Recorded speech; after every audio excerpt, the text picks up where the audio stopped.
الحمد للہ رب العالمین والصلاة والسلام علی سید الانبیاء والمرسلین وعلی آلہ واصحابہ وازواجہ اجمعین۔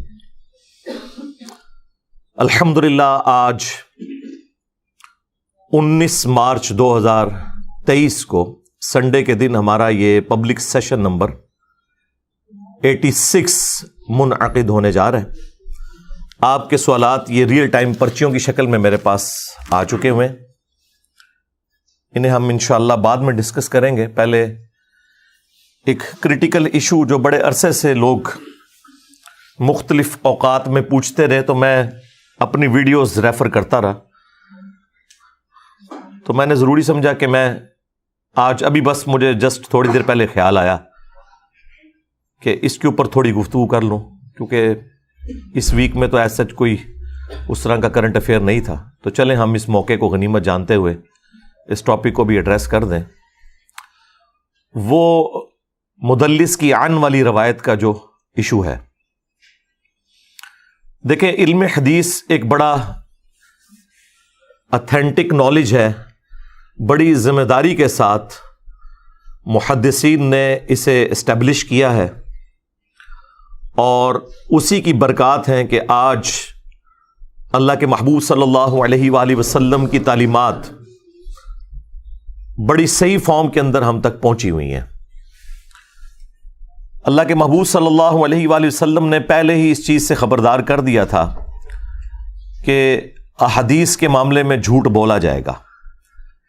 بخاری اور مسلم دونوں میں یہ حدیث موجود ہے، اور مسلم کی پہلی حدیث ہی یہی ہے سیدنا علی رضی اللہ تعالیٰ عنہ علیہ السلام سے کہ اللہ کے محبوب صلی اللہ علیہ وآلہ وسلم نے فرمایا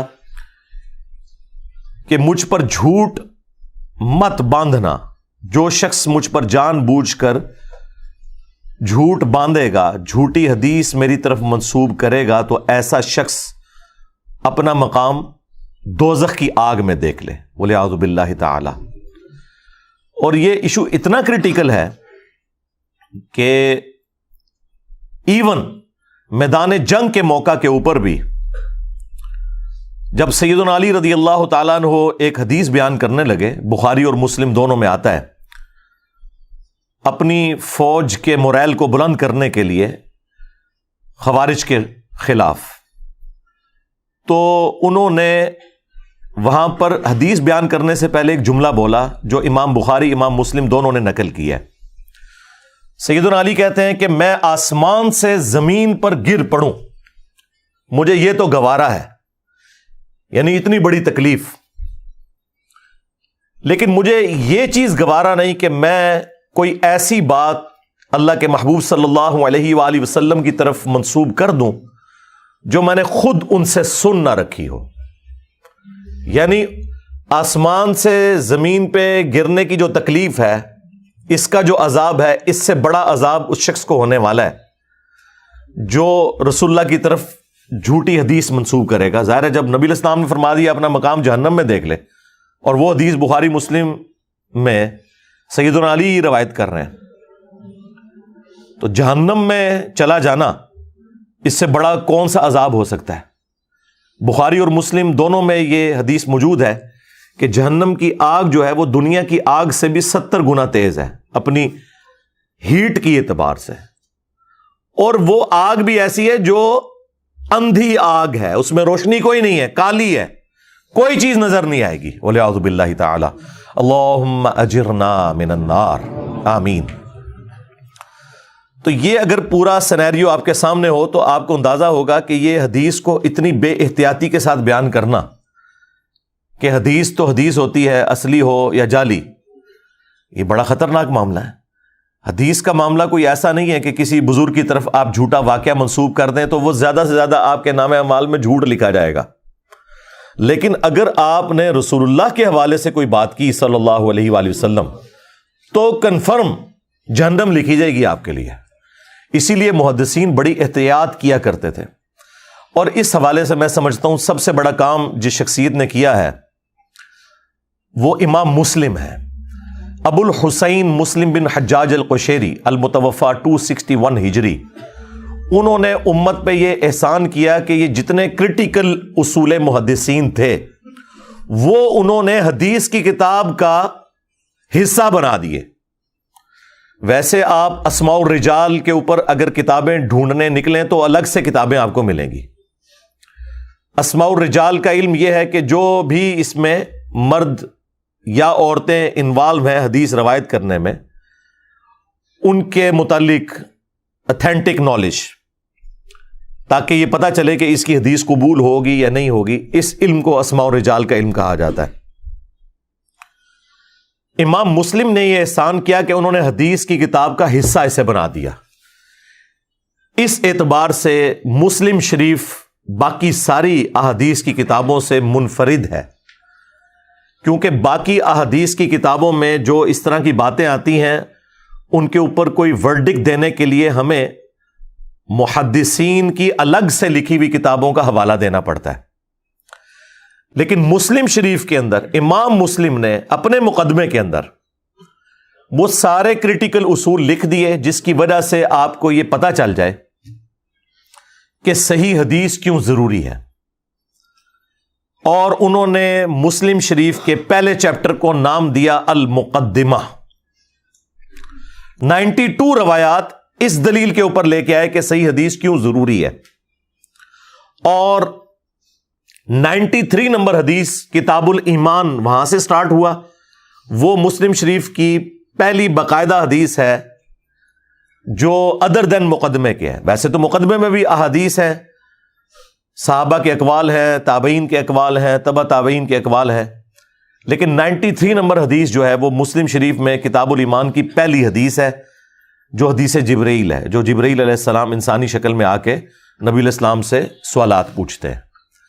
پہلی جو 92 روایتیں ہیں نا وہ امام مسلم نے مسلم شریف کا حصہ بنا دی.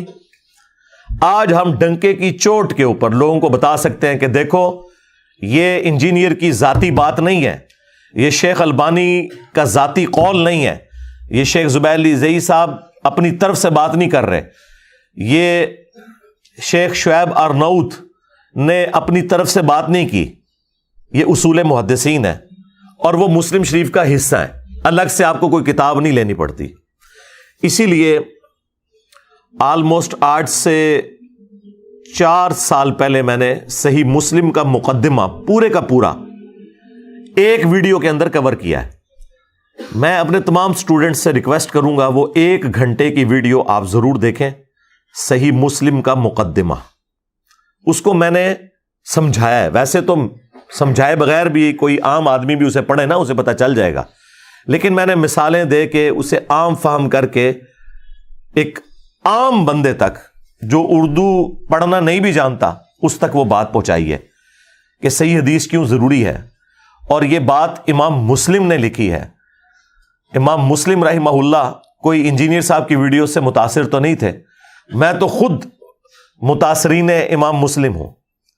میں یہ سمجھتا ہوں کہ آج یہ ہمارا پلیٹ فارم اللہ کے فضل سے علم حدیث کے حوالے سے جو خدمت کر رہا ہے، آج اگر امام مسلم رحمہ اللہ تعالی زندہ ہوتے تو یقیناً گریڈنگ میں پہلا نمبر ہمارے اس پلیٹ فارم کو دیتے کہ ہم نے امام مسلم کے اس منہج کو جو محدثین کا منہج انہوں نے ایک جگہ جمع کیا تھا وہ عام بندے تک پہنچا دیا ہے اللہ کے فضل سے. آپ وہ مقدمہ دیکھیں. علم حدیث کے حوالے سے میری 3 ویڈیوز بہت کریٹیکل ہیں. نمبر 1 صحیح مسلم کا مقدمہ، اور یہ ساری HD ریکارڈنگز کے اندر موجود ہیں، ایک ریفرنس لگا ہوا ہے. نمبر 2 انٹروڈکشن آف حدیث. حدیث کہتے کسے ہیں؟ بسا اوقات صحابہ کرام تابعین کے اقوال کو بھی محدثین حدیث کہہ کے ہی نقل کرتے ہیں، کیونکہ بات تو ہوتی ہے نا، وہ جو نبی علیہ السلام تک پہنچ جائے وہ حدیث مرفوع ہے، جو کسی صحابی تک پہنچے وہ حدیث موقوف ہے، پھر اسی طریقے سے نیچے. یہ پورے کا پورا جو علم حدیث کے حوالے سے نالج ہے وہ ایک جگہ جمع ہے، انٹروڈکشن آف حدیث. آپ یہ لکھیں، انشاءاللہ آپ کو ایک ایک بات سمجھ آ جائے گی. اور تیسرا لیکچر ہے انٹروڈکشن آف مشکات المصابیح. میں نے بخاری مسلم کے تعارف کے اوپر الگ سے لیکچر ریکارڈ نہیں کروائے، لیکن مشکات المصابیح کے تعارف کے اوپر میں نے پوری ویڈیو ریکارڈ کروائی کہ اہل سنت کی مین سٹریم کی آلموسٹ 13 کتابیں انکلوڈنگ کتب ستہ، جن میں صحیحین بخاری اور مسلم اور 4 سنن اربع کی کتابیں، ان سب کا نالج ایک جگہ میں نے جمع کر دیا ہے، مشکات المصابیح کے تعارف کو بتاتے ہوئے کہ یہ امام نے کتنی بڑی خدمت کی ہے، 2 اماموں نے مل کے، امام بغوی نے اور امام ولی الدین تبریزی نے، اور اس کے حوالے سے اس کے فٹ نوٹ کے اوپر جو حکم لگے ہوئے ہیں وہ بھی میں نے تفصیل کے ساتھ سمجھایا ہے۔ یہ 3 ویڈیو ضرور دیکھیں، صحیح مسلم کا مقدمہ، انٹروڈکشن آف حدیث اور انٹروڈکشن آف مشکات المصابیح۔ تو آپ کو علم حدیث کے حوالے سے جتنا نالج چاہیے وہ ایک جگہ آپ کو جمع ہوا مل جائے گا انشاءاللہ تعالی۔ مسلم کے مقدمے میں امام مسلم نے صرف احادیث کے اوپر اکتفا نہیں کیا،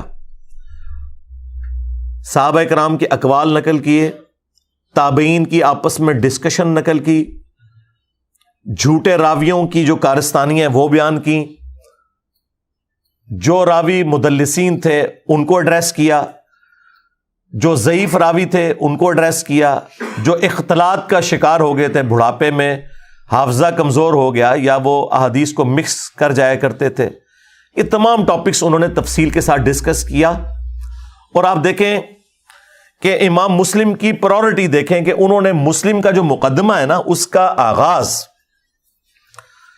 قرآن کی آیت سے کیا، سورۃ الحجرات، اعوذ باللہ من الشیطان الرجیم، بسم اللہ الرحمن الرحیم، یا ایھا الذین آمنوا، اے ایمان والو، ان جاءکم فاسق بنبأ، اگر تمہارے پاس کوئی فاسق یعنی جھوٹا شخص، اعلانیہ کبیرہ گناہ کرنے والا شخص کوئی خبر لے کر آ جائے، فتبینوا، تو اس کی تحقیق کر لیا کرو، ان تصیبوا قوما بجہالہ، کہیں ایسا نہ ہو کہ تم اپنی اگنورنس کے اندر، جہالت کے اندر کسی قوم کو نقصان پہنچا بیٹھو، فتصبحوا علی ما فعلتم نادمین، اور الٹیمیٹ اس کا انجام یہ ہو کہ بعد میں پھر کفے افسوس ملتے رہو کہ یہ کیا ہوا۔ یہ اسپیسیفکلی ولید ابن عقبہ کے بارے میں نازل ہوئی تھی یہ آیت کہ اس نے ایک غلط خبر دے دی تھی کسی قبیلے سے متعلق کہ وہ اطاعت اختیار کرنے کے اعتبار سے وائلنس کر رہے ہیں اور انہوں نے بغاوت کر دی ہے۔ اللہ کے محبوب صلی اللہ علیہ وآلہ وسلم کو اللہ تعالیٰ نے وحی کے ذریعے بتا دیا، ادروائز نبی الاسلام نے تو لشکر روانہ کر دیا تھا۔ تو یہ اسپیسیفکلی اس سے متعلق نازل ہوئی کہ اگر کوئی فاسق خبر لے کر آئے، اور یہ فاسق اسے کہا جا رہا تھا جو صحابی تھا، مسلمان تھا، کلمہ گو تھا، لیکن طلقاء میں سے تھا، فتح مکہ پہ جن لوگوں کو معافیاں دی گئیں ان میں سے ایک تھا یہ۔ اس کا والد بہت خبیث انسان تھا، عقبہ ابن ابی معیط، جس کے بارے میں بخاری مسلم میں آتا ہے کہ اس نے نبی الاسلام کے کندھے پر اور آپ کی گردن مبارک کے اوپر اوجڑی رکھ دی تھی، جو سیدہ فاطمہ سلام اللہ علیہا نے آ کے ہٹائی تھی بعد میں۔ تو اس کے بارے میں یہ آیت نازل ہوئی۔ خیر یہ کوئی سدھرا نہیں ہے، اس کا پھر آگے معاملہ چلتا ہی رہا ہے۔ جز رفع الیدین میں امام بخاری نے اس کے بارے میں نقل کیا ہے کہ یہ اپنی بیوی کو بہت مارتا تھا، نبی الاسلام نے کافی دفعہ سمجھایا، پھر بھی باز نہیں آیا، تو نبی الاسلام نے اپنے دونوں ہاتھ اٹھا کے اس کے لیے بددعا کی تھی۔ یہ بددعا ہوا شخص ہے، ٹھیک ہے۔ امام بخاری اس روایت کو جز رفع الیدین میں اس ثبوت میں لے کے آئے کہ ہاتھ اٹھانا جو ہے یہ جائز ہے۔ اچھا، وہ ہاتھ اٹھانے میں رفع الیدین والی روایتیں بھی لے کے آتے ہیں، اور جس موقع پہ نبی علیہ السلام نے کوئی ہاتھ اٹھا کے دعا کی ہے نا اس کو بھی لے کے آئے۔ مثلاً جو مسلم شریف میں اوپر تلے کئی احادیث ہیں کہ بقیع غرقد قبرستان میں نبی علیہ السلام نے ہاتھ اٹھا کے 3 دفعہ دعا کی تھی، جو بقیع کے دفن شدہ لوگ ہیں ان کے لیے۔ تو یہ روایت بھی مسلم شریف والی جز رفع الیدین میں امام بخاری لے کے آئے ہیں ہاتھ اٹھانے کے ثبوت میں۔ رفع الیدین والی تو الگ سے لے کے آئے ہی آئے ہیں، اس طرح ہاتھ اٹھانے والی بھی لے کے آئے ہیں۔ بیسیکلی انہوں نے حنفیوں کا رد کرنا تھا کہ ہاتھ اٹھانا جو ہے نبی الاسلام کی سنت ہے۔ بہرحال یہ جو ولید بن عقبہ ہے، اس کے معاملات آگے چلتے رہے ہیں. یہی وہ شخص تھا جس نے مسلم شریف میں تفصیل کے ساتھ آتا ہے اور بخاری میں بھی حضرت عثمان والے چیپٹر میں، کہ اس نے فجر کے 4 فرض پڑھا دیے تھے شراب پی کے. اور جب سلام پھیرا تو لوگوں نے کہا یہ کیا کیا؟ تو اس نے کہا اگر کم پڑھائی ہیں تو میں اور پڑھا دیتا ہوں، حالانکہ پہلے ہی 2 فالتو پڑھائی ہوئی تھی. پھر لوگ قریب آئے، انہوں نے قریب سے سونگا تو پتا چلا کہ اس کے تو منہ سے بدبو آ رہی ہے اس کی شراب کی. تو ظاہر ہے کہ پھر لوگ سیکھ پا ہو گئے، کچھ عرصے سے برداشت کر رہے تھے. حضرت عثمان نے اسے گورنر لگایا ہوا تھا، ان کا یہ رشتے میں بھائی بھی لگتا تھا. تو دیکھیں کہاں تک بات گئی ہے، یعنی اس نے اپنی اصلاح کوئی نہیں کی.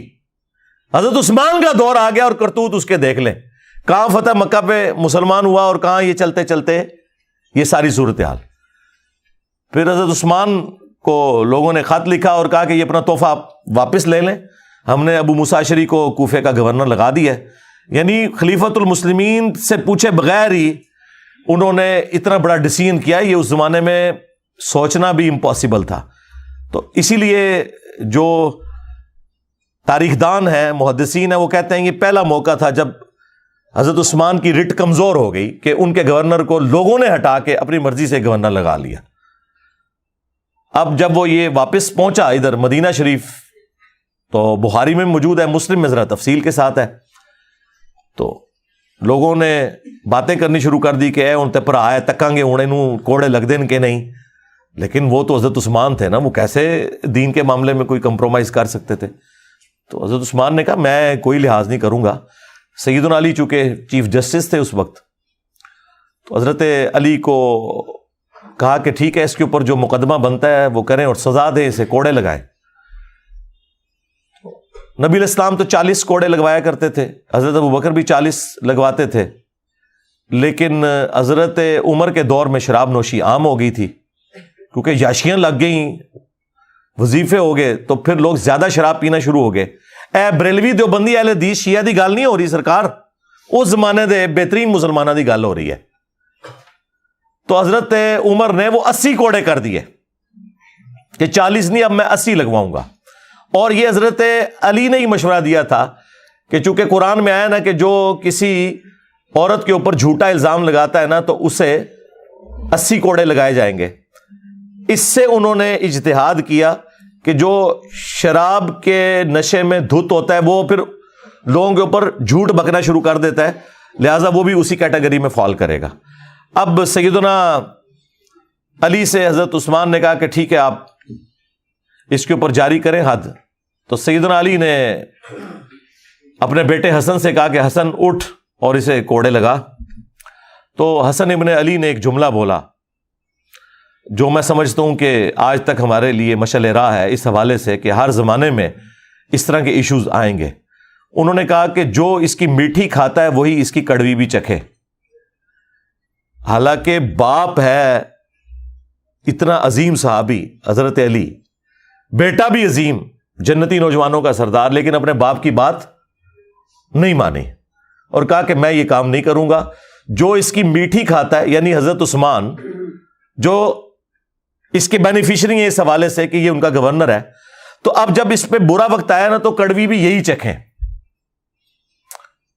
حضرت علی نے اس کے اوپر کوئی ریئیکٹ نہیں کیا، بلکہ اپنے دوسرے بیٹے عبداللہ بن جعفر، جو کہ بھتیجا بھی لگتا تھا اور بیٹا بھی، اس لیے کہ حضرت جعفر کی جو وائف تھی اسما بنت امیس، ان کی شہادت کے بعد حضرت ابوبکر نے شادی کر لی تھی ان سے، اور حضرت ابوبکر کی وفات کے بعد اسما بنت امیس سے شادی کر لی تھی حضرت علی نے. اس لیے حضرت علی کے 2 بیٹے بڑے لاڈلے ہیں جو ان کی وائف سے ہیں، ایک عبداللہ بن جعفر اور دوسرے محمد بن ابی بکر.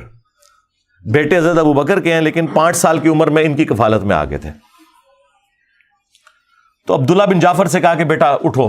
تو انہوں نے جب 40 کوڑے لگا لیے تو حضرت علی نے کہا کہ بس. نبی علیہ السلام 40 لگواتے تھے، حضرت ابوبکر 40، حضرت عمر نے 80 کر دیے. مجھے دونوں محبوب ہیں لیکن 40 پہ ہی میں اکتفا کرتا ہوں. ویسے میں ہوتا کہنا حضرت 80 لواؤ انہوں نے. حضرت علی نے وہاں بھی نرمی کا مظاہرہ کیا، اور وہ حضرت حسن اس لیے کہہ رہے تھے کہ یہ بنو امیہ سے ہے، ہم بنو ہاشم سے ہیں، جب کوڑے ہمارے ہاتھوں سے لگیں گے تو ایک نیگیٹو سائیکالوجی ڈیولپ ہو جائے گی ان کے اندر. تو تو اس لیے انہوں نے انکار کیا. بہرحال یہ مجھے ضمناً یاد آ گیا, یہ الگ سے ایک ٹاپک ہے چونکہ اس کے ساتھ جڑا ہوا تھا.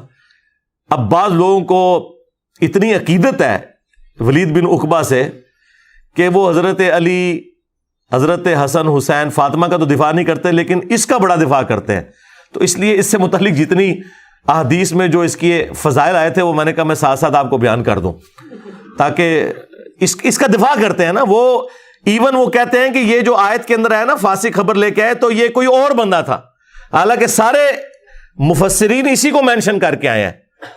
تو میں نے کہا اگر نہیں ماننا تو میں تمہیں مسلم شریف سے اس کے فضائل بیان کر دیتا ہوں, میں امام بخاری کی جز رفع الیدین سے بیان کر دیتا ہوں صحیح سند کے ساتھ.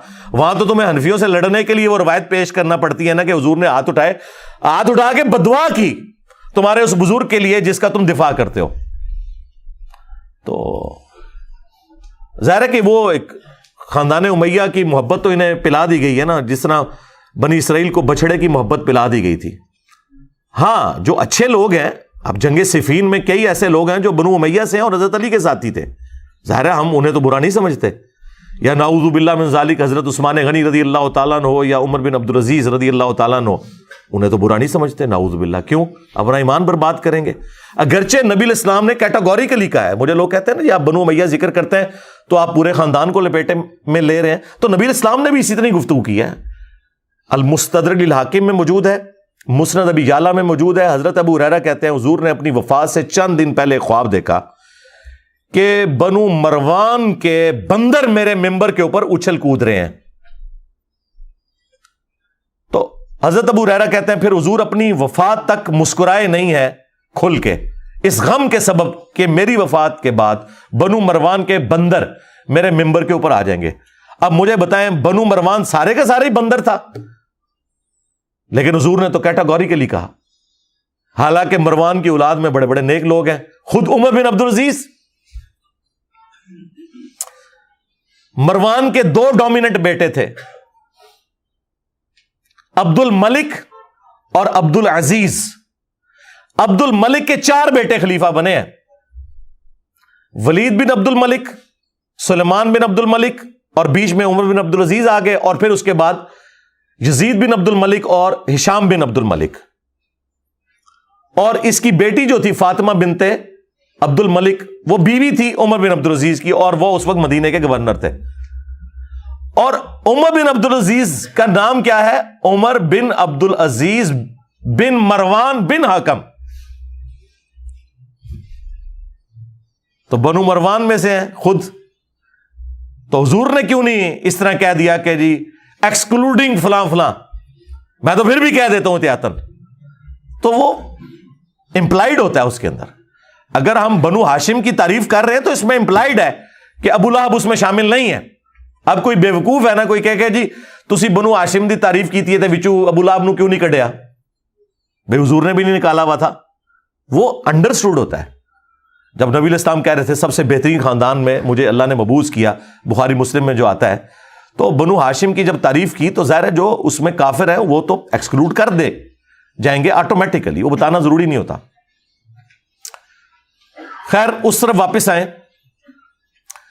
امام مسلم رحمہ اللہ نے صحابہ کرام کے اقوال, تابعین کے اقوال, تبع تابعین کے اقوال, کئی ایک واقعات اس میں بڑے انٹرسٹنگ نقل کیے مقدمے کے اندر. آپ وہ پڑھیں تو آپ کو اندازہ ہوگا کہ علم حدیث کتنا سینسٹیو ٹاپک ہے. ابن عباس کے پاس کچھ فتوے لائے جاتے ہیں حضرت علی کی شہادت کے بعد, امام مسلم نے یہ مقدمے میں نقل کیا ہے. اب ابن عباس وہ فتوے پڑھتے جا رہے ہیں اور کہہ رہے ہیں اللہ کی قسم علی نے یہ فیصلہ نہیں لکھا, اللہ کی قسم علی نے یوں نہیں کیا ہوگا.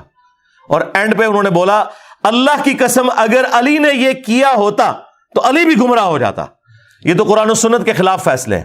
اور پھر جملہ بولا کہ ان ظالموں نے اتنے قیمتی علم کو ضائع کر دیا. یعنی حضرت علی کی شہادت کے بعد ابن عباس ابھی زندہ ہیں اور ان کی موجودگی میں حضرت علی کی طرف منسوب جو فتوے ہیں ان میں لوگوں نے تبدیلیاں کر دی تھی. یہ امام مسلم لے کے آئے مسلم کے اندر مقدمے میں, اور یہ بیٹھ کے رو رہے ہیں کہ عبد القادر جیلانی نے فرمایا, ہاں شیخ احمد سرندی فرماتے ہیں, امام غزالی لکھتے ہیں. اور چھاڑ دو اللہ جو بندے ہو, کتنے مولا علی, مولا علی کی طرف منسوب باتیں بھی ان میں ملاوٹ ہو گئی تو یہ باقی تو شے ہی کوئی نہیں، کیونکہ آپ خود ہی کہتے ہیں کہ ادنا صحابی ہو، اس کے قدموں کی خاک جو اس کے گھوڑوں کے نتنوں میں بیٹھے اس کو کوئی غوث قطب ابدال نہیں پہنچ سکتا، تو یہ تو حضرت علی کی بات ہو رہی ہے. تو تمہارے بابوں کی تعلیمات اس قابل ہیں کہ انہیں اللہ تعالیٰ کو اسپیشل پروٹیکشن دے گا؟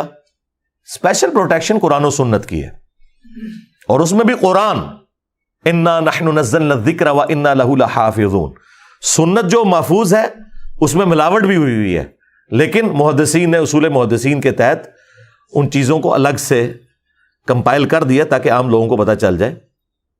اور امام مسلم نے جو سخت الفاظ استعمال کیے ہیں، انہوں نے کہا ہمارے زمانے میں جو لوگ ہزاروں کی تعداد میں احادیث اپنی کتابوں میں لکھ رہے ہیں تاکہ لوگ بڑی تعریف کریں کہ اس نے اتنی حدیثیں جمع کر لی، اور کوئی پرواہ نہیں کر رہے کہ صحیح ہے یا ضعیف، اور نہ پڑھنے والوں کو یہ بتا رہے ہیں کہ یہ روایتیں ضعیف ہیں، یہ علماء اس قابل ہیں کہ انہیں جاہل کہا جائے بجائے علماء کہنے کے. اندازہ کریں کہ بخاری مسلم کے زمانے میں امام مسلم جن علماء کو جاہل کہہ رہے ہیں، کیا وہ بریلوی، دیوبندی، اہل حدیث، شیعہ تھے؟ وہ کن کو کہہ رہے ہیں جو ان کے زمانے میں احادیث زیادہ ہزاروں کی تعداد میں جمع کر رہے تھے؟ اب میں نام نہیں لیتا ورنہ وہ کہیں گے یہ محدثین کی توہین کر رہا ہے. تو آپ امام مسلم کے زمانے میں دیکھ لیں کہ انہوں نے ہزاروں کی تعداد میں حدیثیں جمع کی ہیں. تو امام مسلم تو کہہ رہے ہیں انہیں تو جاہل کہنا چاہیے بجائے عالم کہنے کے، انہیں پتہ نہیں کتنا خطرناک کھیل کھیل رہے ہیں. امام مسلم کو سمجھ آ گئی تھی، پھر انہوں نے مسلم شریف میں یہاں تک لکھا کہ کیا صحیح حدیثیں ختم ہو گئی ہیں کہ ہم ضعیف روایتوں کو اس طرح جمع کریں. پھر انہوں نے اس مقدمے میں یہاں تک لکھا کہ میں مسلم شریف اس لیے لکھ رہا ہوں کہ ایک عام آدمی جسے صحیح اور ضعیف کا فرق نہیں پتا، وہ یہ کتاب پڑھ کے نبی الاسلام کی مبارک سنت تک پہنچ جائے. یعنی یہ عوام الناس کے لیے امام مسلم نے حدیثیں لکھی ہیں، یہ علماء کے لیے نہیں ہے، عوام الناس کے لیے، اس لیے کہ علماء انہیں دھوکہ نہ دے سکیں. اور جتنی بنو امیہ کی مٹی پلید کی ہے نا امام مسلم نے، اور کسی امام نے نہیں کی ہے. اور جب ہم یہ باتیں کرتے ہیں وہ کہتے ہیں یہ تو انہوں نے اپنے شاگردوں کو بس نوٹس لکھوائے تھے، اور یہ باتیں آپ اہل حدیث بھی کرنا شروع ہو گئے. تو میں انہیں کہتا ہوں کہ یہ تو امام مسلم سے ہم پوچھیں گے نا کہ حدیثیں عام لوگوں کے لیے لکھی ہیں یا، لہٰذا وہ ان کا مقدمہ دھڑام سے نیچے گر گیا جو یہ کہتے ہیں کہ کچھ حدیثیں خاص لوگوں کے سامنے بیان کرنی چاہیے، کچھ پبلک میں عام نہیں کرنی چاہیے. امام مسلم نے تو پوری مسلم شریف بھی پبلک واسطے لکھی ہے. ان کٹ دے ہوتے جو حدیث 4776 مسلم دی کہ تمہارے چچا کا لڑکا معاویہ کہتا ہے کہ ہم لوگوں کو ناحق قتل کریں اور ایک دوسرے کا مال حرام طریقے سے ہڑپ کریں، اور سورہ نساء آیت نمبر 29 میں ہے کہ ایک دوسرے کا مال ناحق طریقے سے ہڑپ نہ کرو اور اپنوں کو قتل نہ کرو. اور وہ تابعی کہتا ہے عمر بن عاص کے بیٹے سے، عبداللہ بن عمر بن عاص، کہ اب بتائیں ہم اللہ کی بات مانیں یا آپ کے چچا زاد کی بات مانیں، کیونکہ آپ ہمیں اطاعت امیر کی حدیثیں سنا رہے ہیں.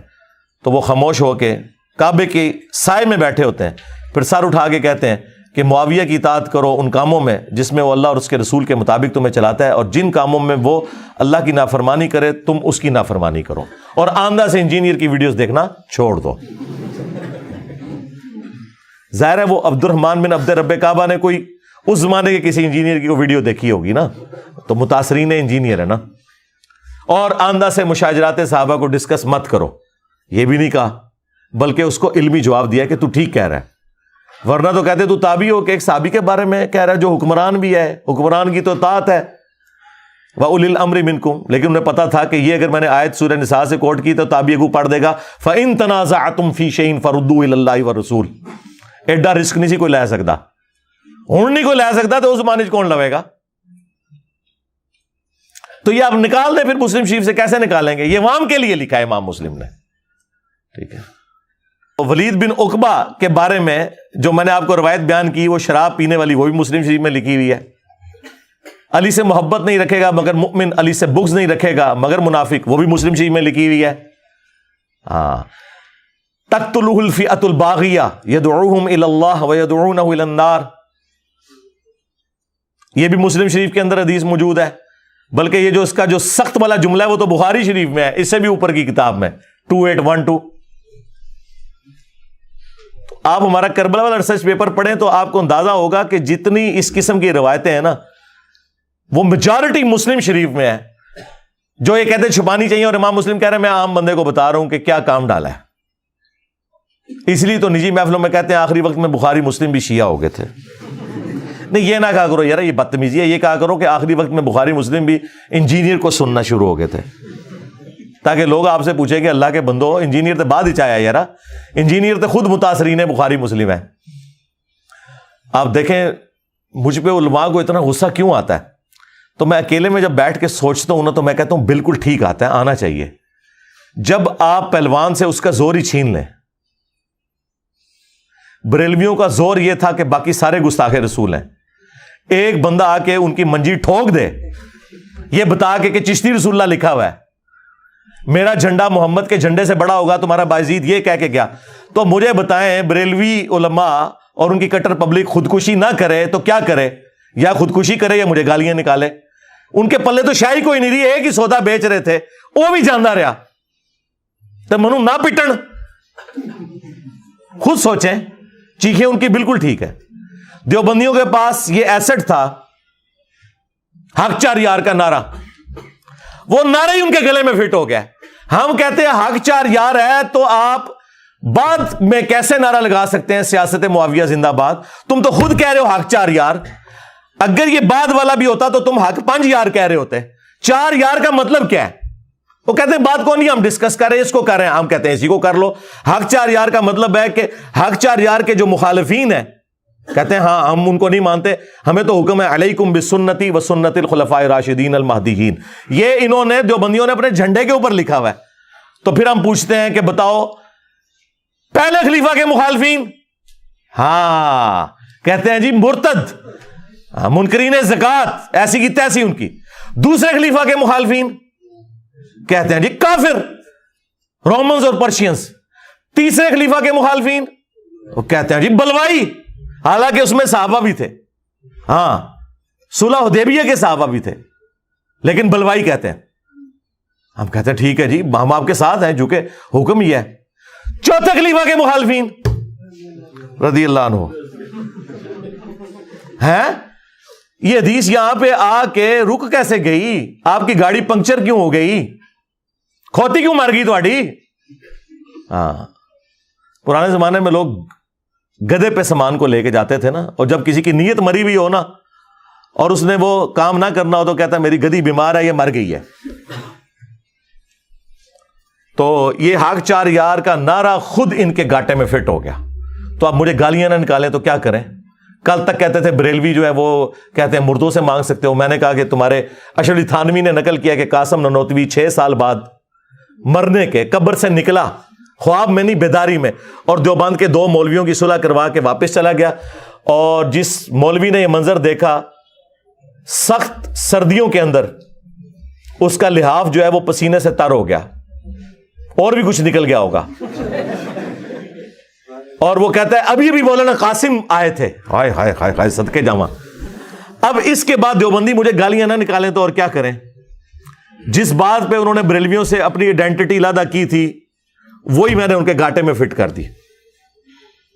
اہل حدیث کا ترا امتیاز تھا کہ جی ہمارا ہر مسئلہ بخاری مسلم میں لکھا ہوا ہے. دیکھ لیں نماز کا طریقہ بخاری مسلم میں. انہیں کیا پتا تھا کہ 2812 نکل آئے گی. تقتلہ الفئۃ الباغیہ یدعوہم الی اللہ ویدعونہ الی النار. افسوس اے عمار تجھے ایک باغی جماعت قتل کرے گی، تو انہیں اللہ اور جنت کی طرف بلائے گا، وہ جماعت جہنم کی طرف بلائے گی. تو ان کو نہیں پتا تھا کہ ان کے ساتھ یہ کچھ ہونے والا ہے. تو اس کے بعد وہ کیوں نہ چیخیں اور یہ کیوں نہ کہیں کہ انجینئر سے تو بریلوی بہتر ہے. ہاں، اور بریلوی کیوں نہ کہیں کہ انجینئر سے تو وہابی اہل حدیث بہتر ہے. کیوں نہ کہیں؟ وہ اس کے سوا چارہ نہیں. ان کے بڑے بھی یہی کچھ کرتے تھے. ان کے بڑے وہ تھے جو ہمارے بڑوں کے مخالفین تھے. یعنی وہ سورہ نساء میں آیا کہ یہودی کہتے ہیں کہ مسلمانوں سے تو مشرکین عرب بہتر ہیں. اتنی دشمنی پہ اتر ہے کہ مسلمان حضرت موسیٰ کو پیغمبر مان رہے ہیں. مسلمان حضرت موسیٰ علیہ السلام کا احترام کر رہے ہیں جس طرح اپنے پیغمبر کا کر رہے ہیں, اور مشرکین عرب تو جانتے بھی نہیں حضرت موسیٰ علیہ السلام کو, وہ تو کسی آسمانی مذہب سے متاثر نہیں تھے, لیکن دشمنی اس لیول کی کہ انہوں نے کہا نہیں یہ ان سے بدتر ہے مسلمان جو ہیں وہ مشرکین عرب سے. استغفر اللہ. اس لیے میں کہتا ہوں اگر آپ ریشو پروپورشن بنائیں نا تو ہر فرقہ جس چیز کو بڑی گمراہی سمجھتا ہے نا وہ گمراہی ان کے ریفرنس سے میرے ہاں نہیں پائی جاتی ہوگی. تو پھر ہونا چاہیے کہ پہلے آپس میں ایک دوسرے کو سیٹل کریں, اینڈ پہ میرا نمبر رکھیں. یعنی اہل حدیث سے پوچھیں کہ کیا میری گمراہی بریلوی دیوبندی شیعہ سے زیادہ ہے ان پرنسپل؟ تو کون کہہ سکتا ہے؟ کبھی نہیں کہہ سکتے. تو پھر پہلے ان کے تو حق میں تم ویڈیوز چڑھا رہے ہو. بریلویوں سے پوچھیں کہ کیا انجینئر صاحب کی گمراہی اہل حدیث سے بھی زیادہ ہے؟ کیسے کہہ سکتے ہیں؟ اہل حدیث تو اعلیٰ حضرت کو کالا حضرت کہتے ہیں. ہاں, اور اہل حدیثوں کا ابا جو ہے احسان اللہ ظہیر وہ کیا کیا جھوٹ منسوب کر گیا ہے البریلویہ کتاب میں اعلیٰ حضرت کے بارے میں, اور میں نے دفاع کیا. تو کس نہ کہہ دیں گے کہ انجینئر جو ہے وہ اپنی گمراہی میں وہابیوں سے بھی بڑھ گیا. ایک طرف جو ہے وہ شخص ہے جو اعلیٰ حضرت کا دفاع کر رہا ہے اس مسئلے میں, تو کیسے کہہ سکتے ہیں؟ دیوبندی کس طرح کہہ سکتے ہیں کہ انجینئر جو ہے وہ اپنی گمراہی میں بریلویوں سے بھی آگے بڑھ گیا اور اہل حدیث سے بھی بڑھ گیا؟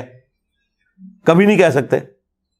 3 طلاق کے مسئلے میں مجھے کوٹ کر رہے ہوتے ہیں کہ انجینئر صاحب بھی کہتے ہیں ایک مجلس 3 طلاق کا 3 ہے, جو ان کے لیے بہت سینسٹیو ٹاپک ہے. تو مجھے کہہ سکتے ہیں کہ میں اہل حدیث سے گیا گزروں؟ نیور. حیات النبی کے عقیدے کے اوپر اور کئی مسائل کے اندر کبھی نہیں کہہ سکتے. کوئی شیعہ کہہ سکتا ہے کہ میں جو ہوں وہ یعنی نعوذ باللہ بقول ان کے ناسبیت میں جو ہے وہ اہل حدیث اور دیوبند اور بریلویوں سے آگے بڑھا ہوں؟ نعوذ باللہ. کس طرح کہہ سکتے ہیں؟ 2 فرقے ایسے ہیں کہ جن کی سب کانٹیننٹ میں ایک رتی برابر بھی عزت نہیں تھی. ایک وہابی فرقہ اہل حدیث, دوسرا شیعہ کا. ہمارے اس پلیٹ فارم کی برکت سے عام لوگوں نے انہیں ایکسیپٹنس دی ہے کہ یار یہ بھی کوئی فرقہ ہے. آج رفع الیدین ہوتا ہے نا تو لوگ تو پہلے گالی گلوچ کرتے تھے, اب ان کو ایکسیپٹنس آ گئی ہے کہ نہیں یار. اور پڑھے لکھے طبقے میں بھی جو نفرت کرتا تھا بغیر تحقیق کے بھی اہل حدیث سے نفرت کرتا تھا, کیونکہ وہ میری ویڈیوز دیکھتا ہے اور انہیں پتا ہے کہ یار یہ کام نہیں کرنا ہم نے. اور شیعہ کو تو انہوں نے ویسے ہی کافر ڈکلیئر کیا ہوا تھا.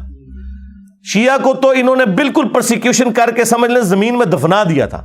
لیکن ہماری ویڈیوز کی برکت سے لوگوں کو پتا چلا ہے کہ یار شیعہ کی ہر بات غلط نہیں ہے, وہ انہوں نے غلوف ضرور کیا ہوا ہے لیکن جو بنیادیں ہیں وہ اہل سنت کی کتابوں میں موجود ہیں. بعد میں شیطان نے انہیں ہائی جیک کر کے تو رافضیت کے راستے کے اوپر چلا دیا. تو ایکسیپٹنس تو ملی ہے نا. اب یہ نہیں ہو سکتا کہ 100% جو ہے وہ ہمارے اسٹوڈنٹ جو ہیں وہ بریلوی دیوبندی اہل حدیث اور شیعہ کو جو ہے وہ انڈورس کرنا شروع کر دیں کہ تمہارے سارے نظریات درست ہیں. یہ تو وہی یہود و نصارہ والا کام ہے جو قرآن میں اللہ تعالیٰ نے فرمایا کہ یہ کبھی بھی تم سے خوش نہیں ہوں گے یہود و نصارہ جب تک کہ مکمل طور پہ تم ان کی ملت پہ نہ آ جاؤ. تو ہم مکمل طور پہ تو ان کی ملت پہ نہیں آ سکتے, ہم تو ملت ابراہیمی کے اوپر ہیں. ہم تو اپنا روحانی باپ اسے سمجھتے ہیں جس کی قبر مدینے میں ہے. النبی اولیٰ بالمؤمنین من انفسہم وازواجہ امہاتہم.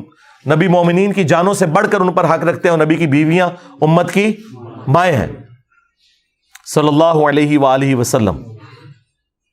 تو مکمل طور پہ تو نہیں آ سکتے. تو امام مسلم نے کمال کا کام کیا, اسی میں انہوں نے اینڈ پہ جا کے جو 92 نمبر روایت کے اندر کافی سارے قوانین جو ہے نا انہوں نے ایک جگہ جمع کیے ہیں. ان میں سے ایک یہ ہے کہ وہ لکھتے ہیں کہ حدیث جو ہوتی ہے نا یا تو اس کے ذریعے حلال اور حرام کا فیصلہ کرنا ہوتا ہے یا اس سے کوئی دینی مسئلہ اخذ کرنا ہوتا ہے یا ترغیب اور ترہیب دلانی ہوتی ہے, یعنی نیک عمل کی فضیلت بیان کرنا اور برے عمل کی وعید بیان کرنا. یہ 3 انہوں نے کیٹیگریز لکھی ہیں کہ حدیث سے یہ 3 کام لیے جاتے ہیں. نمبر 1 حلال و حرام کا فیصلہ کرنا. کتنا بڑا فیصلہ ہے, دین کی بنیاد ہے. نمبر 2 دین کے احکامات کو اخذ کرنا. اور نمبر 3 فضائل بیان کرنا یا وعیدیں بیان کرنا. اسے کہا جاتا ہے ترغیب اور ترہیب. البانی کی کتاب بھی ہے الترغیب والترہیب, اس پہ انہوں نے حکم لگائے ہوئے ہیں, کتاب تو پہلے کی ہے. تو اس پہ پھر وہ کمنٹس کرتے ہیں کہ یہ بڑا سینسٹیو ٹاپک ہے، اس لیے ضعیف روایتیں نہیں لی جائیں گی، صحیح حدیثیں لی جائیں گی، اور اسی میں پھر وہ اینڈ پہ جا کے اس کو بھی کنکلوڈ کرتے ہیں کہ مدلس کی عن والی روایت سماع کی تصریح کے بغیر ضعیف تصور کی جائے گی، جب تک وہ یہ بتا نہ دے کہ میں نے یہ حدیث سنی کس سے۔ مدلس وہ راوی ہوتا ہے جو اپنے استاد کے یا روایت کے عیب کو چھپائے، تدلیس کہتے ہیں چھپانے کو۔ توریہ بھی کیا جاتا ہے، آپ کو پتا ہے عام حالت میں بھی لوگ توریہ کر لیتے ہیں، ذو معنی جملہ بولنا جس کے دو معنی ہو، تاکہ جھوٹ کا بھی کوئی الزام نہ لگے اور مقصد اس سے اپنا حاصل کیا جائے۔ یہ مجبوراً تو جائز ہے، لیکن اسے عادت بنانا اور ہر معاملے میں کرنا یہ بہت بڑا عیب ہے۔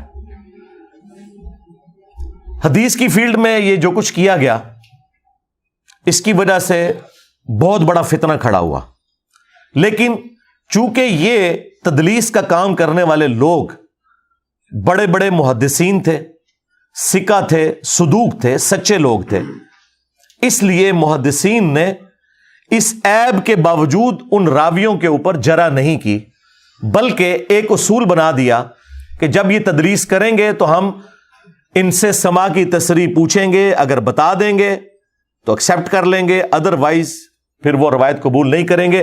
اگر زندگی میں ایک دفعہ بھی کسی نے یہ کام کیا ہے تو اس کی ہر روایت کے اوپر وہ پھر بتائے گا کہ کس سے اس نے سنا، کیونکہ ہمیں تو نہیں پتا، ہمارے پاس کوئی وحی تو نہیں آتی ہے کہ یہ تدلیس کر رہا ہے یا واقعی اس نے حدیث سنی ہے۔ تو اس کے لیے وہ جو ورڈ یوز کرتے تھے نا، وہ عن کرتے تھے، اس لیے کہتے ہیں مدلس کی عن والی روایت، عین اور نون، کہ فلاں سے روایت ہے۔ اب اگر کوئی تابعی کہتا ہے کہ حضرت ابو ہریرہ سے روایت ہے، تو یہ چیز ضروری ہے کہ حضرت ابو ہریرہ رضی اللہ تعالیٰ عنہ سے اس نے سماع کیا ہو۔ اگر وہ مدلس نہیں ہے اور عن سے روایت کر رہا ہے، کوئی مسئلہ نہیں ہے، کیونکہ وہ چھپاتا ہے نہیں ہے، تو یقیناً جب وہ عن کہہ رہا ہے نا، تو یہ الفاظ کا چناؤ اس کا ایسا نہیں ہے جس کی وجہ سے اس کی حدیث ریجیکٹ کر دی جائے، کیونکہ عن کے ساتھ بھی روایت کی جاتی ہے، عن کے ساتھ کی جاتی ہے، سمعت یعنی میں نے اس سے سنا، حدثنا اس نے ہم سے حدیث بیان کی، اخبرنا اس نے ہمیں خبر دی۔ اب یہ جو الفاظ ہیں نا، اس میں تو توریہ نہیں ہو سکتا، تدلیس نہیں ہو سکتی۔ حدثنا اس نے ہم سے حدیث بیان کی، اب ثقہ راوی تو جھوٹ بول ہی نہیں سکتا۔ ایک چکر ہے جس میں وہ چھپا سکتا ہے، وہ ان کہے کہ فلاں سے روایت ہے، فلاں سے روایت تو ہے، لیکن تمہیں کس نے بتائی، فلاں نے یا کسی اور نے، تو چھپا گیا۔ این ممکن ہے کہ اسی نے بتائی ہو، این ممکن ہے کہ کسی اور نے بتائی ہو۔ اچھا یہ اب وہ کیوں کرتے تھے؟ ہے تو یہ عیب ہے۔ امام شعبہ کہتے ہیں کہ میرے نزدیک تدلیس کرنا زنا سے بدتر ہے، اتنا وہ سخت اس کے بارے میں حکم لگاتے ہیں۔ لیکن امام شعبہ خود مدلسین سے روایتیں بھی کرتے ہیں، لیکن وہ بتا دیتے ہیں کہ میں اگر مدلس سے روایت کروں تو جب تک سماع کی تصریح نہیں ہوگی میں آگے روایت بیان نہیں کروں گا، لہذا میری سند کے اندر اگر عن والی روایت بھی آ جائے قتادہ کی یا اعمش کی، تو تم نے اسے سماع کی تصریح پر محمول سمجھنا ہے، اور وہ ہم لیتے ہیں۔ آپ دیکھیں کئی ایسی روایتیں ہیں جن میں اعمش اور قتادہ عن سے روایت کر رہا ہے، لیکن نیچے شعبہ بیان کر رہا ہونا تو ہم کہتے ہیں روایت ٹھیک ہے، کیونکہ امام شعبہ سماع کی تصریح کے بغیر نہیں لیتے تھے۔ اسی طریقے سے بخاری مسلم میں بھی اعمش کی یا سفیان ثوری کی یا ابن شہاب زہری کی روایتیں جو عن والی ہیں وہ سماع کی تصریح پر محمول ہیں، کیونکہ یہ محدثین اس کو عیب سمجھتے ہیں، وہ کنفرم کر کے وہ روایتوں کو لکھتے تھے۔ ہمیں سماع کی تصریح ملے نہ ملے، بخاری مسلم کے بارے میں یہ ایگریڈ اپان مسئلہ ہے کہ وہ سماع کی تصریح پر معمول ہے۔ ویسے بعض لوگوں نے محنت بھی کی ہے اور سماع کی تصریح مختلف کتابوں سے نکالی ہے، ایک عرب کے سکالر نے پوری کتاب لکھی ہے اس ٹاپک کے اوپر، انہوں نے ایک ایک روایت کی سماع کی تصریح بتائی ہے۔ بہرحال چونکہ ایک قانون ہے، ایکسیپٹنس اسے مل چکی ہے، لہذا ہمیں ایک ایک روایت کی اس تحقیق میں جانے کی ضرورت نہیں ہے۔ لیکن بخاری مسلم کے باہر جتنی حدیث کی کتابیں ہیں ان میں آپ کو سماع کی تصریح تلاش کرنی ہوگی۔ یہ اکثر کہہ دیتے ہیں نا جی ابن مسعود والی روایت جو سفیان ثوری کی تدریس کی وجہ سے ضعیف ہے، تو سفیان ثوری کی تدریس والی تو 10 روایتیں بخاری میں بھی ہیں، تو یہ دھوکہ دیتے ہیں اپنی پبلک کو، انہیں پتہ ہے کہ یہ 2 نمبری کر رہے ہیں۔ ہاں جان بوجھ کے چکر بازیاں کرتے ہیں. جیسے دیوبندی بریلوی جب اہل حدیثوں کو خاموش کروانا ہوتا ہے نا اور بخاری سے جان چھڑانی ہوتی ہے تو کہتے ہیں جی دیکھیں بخاری میں تو لکھا ہے نبی علیہ السلام نے کھڑے ہو کے پیشاب کیا ہے. حالانکہ انہیں پتا ہے کہ یہ جائز ہے مرد کے لیے مجبوری کی حالت میں. اور جب منکرین حدیث کے ساتھ ان کا مکالمہ ہوتا ہے تو بخاری کی شرح لکھتے ہوئے بریلوی اور دیوبندی دونوں اس حدیث کا دفاع کرتے ہیں. اہل حدیث سے مکالمہ ہوتا ہے تو وہی حدیث عیب کے طور پر پیش کرتے ہیں. جیسے بخاری نو مندے پھرتے ہو تو عیب ہی لکھے ہے چونکہ انہوں نے رفع الذہن سے بھاگنا ہوتا ہے. اسے کہتے ہیں ایک ٹکٹ میں دو مزے کرنا. اچھا یہ جو منافقت کر رہے ہیں تو یہ کسے دھوکہ دے رہے ہیں؟ اپنے آپ کو. جب قرآن کہتا ہے وَأَنْتُمْ تَعْلَمُونَ، یہود و نصارہ کو اللہ تعالیٰ نے کہا ہے کہ تم جانتے تو ہو یہ جو کچھ شرک کر رہے ہو یا نبی الاسلام کا انکار کر رہے ہو تمہاری کتابوں میں نبی الاسلام کی پیش گوئیاں تو موجود تھی. حتیٰ کہ سورۃ البقرہ میں سورۃ الانعام میں آیا یہ نبی کو اس طرح پہچانتے ہیں جس طرح اپنے بیٹے کو. انہیں پتہ ہے یہ وہی پیغمبر ہے لیکن نہیں، ہٹ درمی پہ آگے. وَمَا اخْتَلَفَ الَّذِينَ أُوتُوا الْكِتَابَ إِلَّا مِن بَعْدِ مَا جَاءَهُمُ الْعِلْمُ بَغْيًا بَيْنَهُمْ. اہل کتاب نے جو انکار کیا ہے وہ آپس کی ضد کی وجہ سے. ہم اسے کیوں مانے؟ تو یہ ضد آ جائے تو پھر یہی کچھ ہو جاتا ہے. تو یہاں پہ بھی انہیں پتہ ہے یہ بات کہ بخاری مسلم کی جو تدلیس والی روایتیں ہیں وہ سماع کی تصریح پر محمول ہے. وہ کنفرم کیا ہوا ہے انہوں نے کہ یہ روایت ہم نے فلاں سے سنی ہوئی ہے. ادر دین بخاری مسلم ہوگا.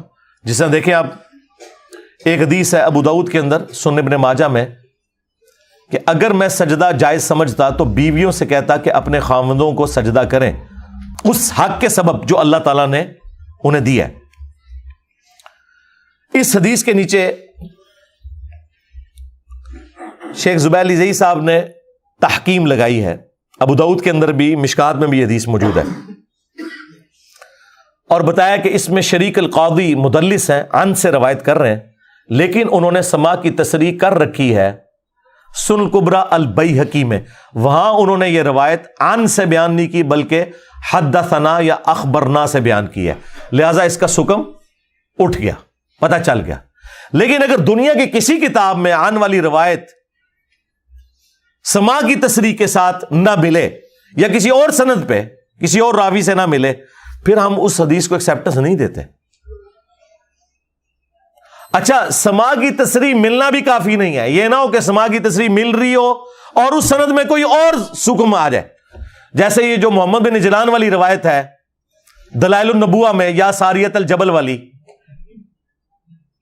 اس میں ایک روایت کے اندر تو محمد بن اجلان جو ہے وہ مدلس عن سے روایت کر رہے ہیں، دوسری میں انہوں نے سماع کی تصریح کی ہوئی ہے لیکن دوسری روایت کے اندر دوسرا حکم موجود ہے. تو خالی سماع کی تصریح بھی کافی نہیں ہوگی. اگر اس میں پھر کوئی اور راوی ایڈ ہو گیا یا کوئی اور انقطاع آ گیا تو وہ پھر روایت ایکسیپٹیبل نہیں ہوگی. یہ میں آپ کو باریکی سمجھا رہا ہوں. یہ نہ کوئی سماع کی تصریح بھی لیا کہ جی اے دیکھو، نہیں، وہ سند یا تو پھر وہی سند ایگزیکٹلی ہو اور اگر اس سے ہٹ کے سند ہے تو اور کوئی اس میں بیماری نہیں آنی چاہیے. یعنی ایک پاس چب کٹے دوسرے پاس نہ چب نکل جائے جسے ہمارے پنجابی زبان میں کہا جاتا ہے. تو یہ کام نہیں ہونا چاہیے. تو یہ ایک ایگریڈ اپون مسئلہ ہے. محدثین کے ہاں سماع کی تصریح تلاش کی جاتی ہے. اور مجھے بتائیں اس کے سوا اور چارہ کیا تھا؟ ویسے تو امام شعبہ والا کام ہوتا نا، جس طرح انہوں نے سخت سٹانس لیا تھا کہ اٹھا کے ساری ریجیکٹ کر دو، نہ سو ادھروں تدلیس کی تھی جے فارغ ہو اتنا ساڑھے کو فالتو ٹائم نہیں تو سماع کی تصریحاں تلاش کرتے رہیے. شیخ زبیر صاحب نے میری ویڈیو میں بتایا ہے، ایک جب میں نے ان سے کوشچن کیا ایک مسجد میں، انہوں نے کہا کہ بعض اوقات میرے 3 راتیں لگ جاتی ہیں ایک روایت کی سماع کی تصریح تلاش کرتے ہوئے، کیونکہ میں ذمہ داری سے میں نے روایت کو ضعیف یا صحیح ڈکلیئر کرنا ہے. اگر نہ ملے تو پھر میں ضعیف کہتا ہوں، اور اگر میں فوراً ضعیف ڈکلیئر کر دوں کل کو کوئی آ کے کہے کہ جی یہ دیکھیں جی یہ سماع کی تصریح نکل آئی ہے، پھر میں کیا کراں گا؟ اور وہ بڑے تنگ تھے اس کی وجہ سے. ایک دفعہ میں عصر کی نماز کے لیے وضو کر رہا تو وہ مجھے آج بھی منظر یاد ہے. شیخ صاحب سامنے والی ٹوٹی پہ بیٹھ کے مسواک کر رہے تھے، میں اس طرف بیٹھا ہوا تھا. مجھے کہتے ہیں علی بھائی آج مجھے بڑا غصہ آیا ہوا ہے محدثین کے اوپر. میں نے کہا کیوں؟ کہتے دیکھو یار یہ خود اصول بناتے ہیں، اب خود وہ دیکھو زابی کو خود مانتا ہے کہ آمش کی تدریس جو ہے وہ اس کی آن والی روایت قبول نہیں کی جائے گی، اور اس نے کتنی حاکم کے اندر روایتیں جو ہے صحیح ڈکلیئر کر دی ہیں، اپنے اصول خود توڑ دیا ہوا ہے. جب اصول بناتے ہو تو اس کے اوپر عمل کرو. اور خیر ان کا بھی کیا اصول تھا، وہ تو امام مسلم نے لکھا ہوا ہے. پھر ابن حجر اسقلانی نے باقاعدہ مدلسین کی پوری ایک کیٹیگری ڈیفائن کی کہ یہ پہلے طبقے کے ہیں، یہ دوسرے کے ہیں، تیسرے کے ہیں، اور جو خود شرائط بیان کرتے ہیں اس میں وہ خود ان طبقات کا خیال نہیں رکھ سکتے، وہ ان کی نظر میں طبقات ہیں، وہ کوئی ایگریڈ اپان نہیں ہے۔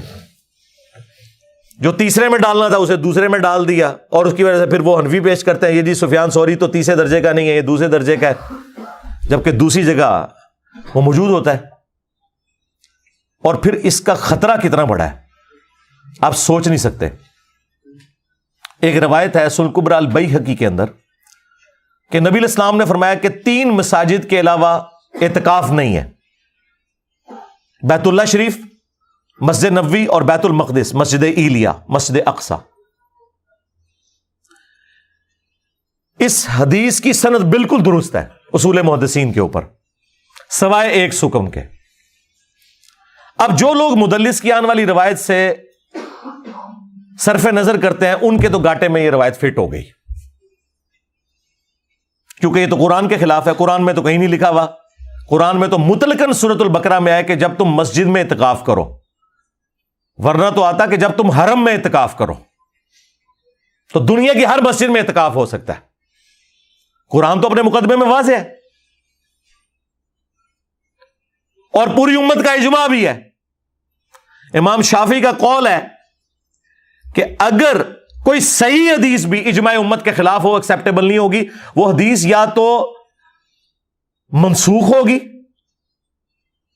یعنی وہ پرانا حکم ہوگا، یا پھر کوئی اور اس کے اندر کوئی جرح مفسر پائی جاتی ہوگی، یا کوئی اور ایشو ہوگا، کیونکہ امت پوری کی پوری گمراہ نہیں ہو سکتی۔ پوری امت، ایک فرقہ نہیں سرکار، پوری امت اس بات کو مانتی ہے کہ دنیا کی ہر مسجد میں اعتکاف ہو سکتا ہے، اور یہ نسل در نسل مسلمانوں نے عقیدہ اجماع اور عملی تواتر سے نقل کیا۔ لہٰذا اب مجھے بتائیں اس روایت، اگر یہ روایت صحیح ہے، یہ شیخ البانی کے نزدیک تو روایت صحیح ہے،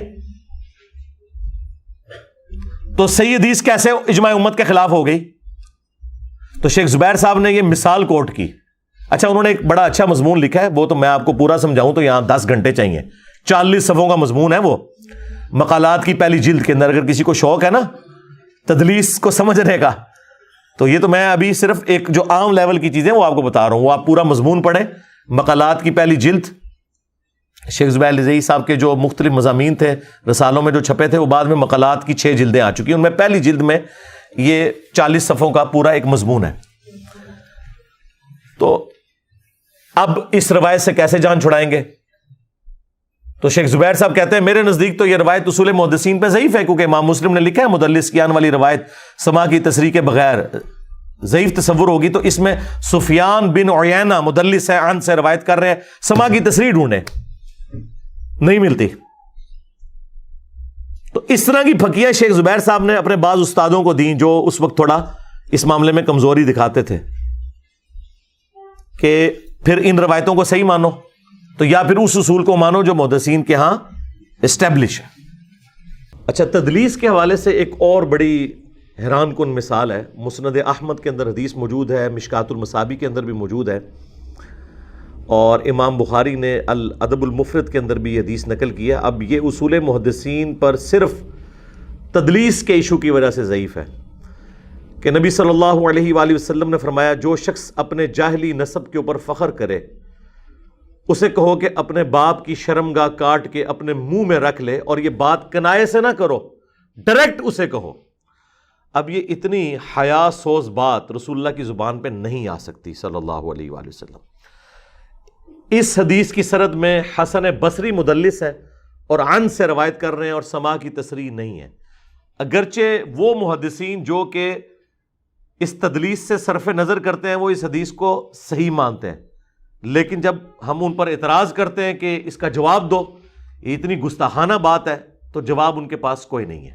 وہ کہتے ہیں جب اصول پہ ٹھیک ہے تو اب اس کی ہم تعویل کچھ بیان کریں گے، وہ ہوتی کوئی نہیں۔ لیکن ہم لوگ سیف سائڈ پہ ہیں۔